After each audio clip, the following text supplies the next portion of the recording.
جب رسول اللہ کو زد و کوب کیا گیا، مارا پیٹا گیا، شہر سے باہر نکال دیا گیا، لوگ آئے اور خدیجہ سے کہتے جانتے ہو تمہارے شوہر کو شہر سے نکال دیا گیا ہے، وہ لہو لہان ہے اور نعوذ باللہ عنقریب ان کی جان جانے والی ہے۔ جناب خدیجہ رسول اللہ کو اپنے ہمراہ لے کر شہر مکہ میں آئیں۔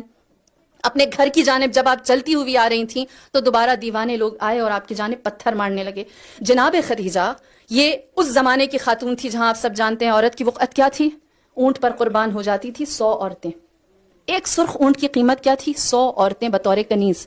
سرخ اونٹ اچھی نسل کا اونٹ ہوتا تھا اس زمانے میں۔ جناب خدیجہ ایک مرد کو لے کر آئی جس کی جان خطرے میں ہے، اپنے ہمراہ کھڑا کیا، اپنے گھر کے سامنے ایک چٹان تھی جس پر کھڑی ہوئی، اور جناب خدیجہ نے تاریخ عالم میں پہلی دفعہ قریش مکہ کو دکھایا کہ ایک مرد کے دفاع کے لیے عورت بولتی ہے، اور پہلی دفعہ آپ نے خطبہ دیا۔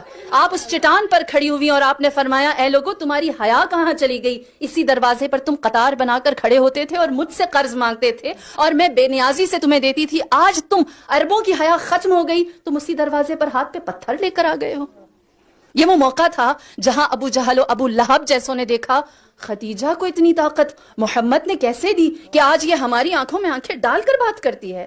اور جناب خدیجہ کی ہیبت، وقار، کلام کے اندر لہجہ اور آپ کا سخن، فصاحت اور بلاغت، اور میں یوں کہوں اعتماد ایسا تھا کہ سب بپھر گئے، کوئی محمد کو کچھ نہ کہہ سکا، سب جان گئے اب خدیجہ صرف مالدار نہیں ہے، اب اس کی طاقت صرف دولت نہیں ہے، اب خدیجہ کے پاس ناز کرنے کے لیے محمد ہے، اسلام ہے، اور اس کا اعتماد اب وہ مال و دولت کی بنیاد پر نہیں۔ لہٰذا عورت پہلی دفعہ سامنے طاقتور ہو کر آئی، قریش مکہ جان گئے کہ اب یہ وہ عورت